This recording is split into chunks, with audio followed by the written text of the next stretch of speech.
সঠিক বক্তব্য এখানে দীর্ঘায়িত করার কোনো অবকাশ নেই। আমি প্রথমেই জেলা যুবদলের পক্ষ থেকে আপনাদেরকে বিপ্লবী অভিনন্দন এবং শুভেচ্ছা জানাচ্ছি। আপনাদের স্বতঃস্ফূর্ত অংশগ্রহণ জেলা যুবদলের পক্ষ থেকে আমরা আশা করছি এবং আগামী 25শে মে প্রচার মিছিল অনুষ্ঠিত হবে সিলেট শহরে। সেই প্রচার মিছিলে আপনাদের স্বতঃস্ফূর্ত উপস্থিতি কামনা করে আমি আমার বক্তব্য এখানে শেষ করছি। এমপিএস আলী জিন্দাবাদ, তারুণ্যের অহংকার, তারেক রহমান জিন্দাবাদ।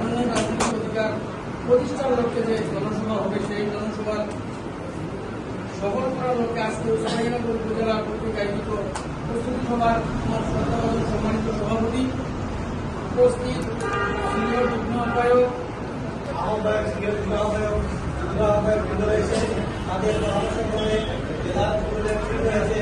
আপনারা জেলা পরামর্শ করে কিভাবে আপনারা যাবেন আমরা এখানে এসেছি সিলেট জেলা যুবদলের সভাপতি অ্যাডভোকেট মুমিনুল ইসলাম মুমিন ভাই এবং সাধারণ সম্পাদক মকসুদ আহমদের নির্দেশক্রমে আপনাদের কাছে একটি বার্তা নিয়ে এসেছি। সেই বার্তাটুকু পৌঁছে দেওয়ার মালিক শুধুমাত্র আমরা।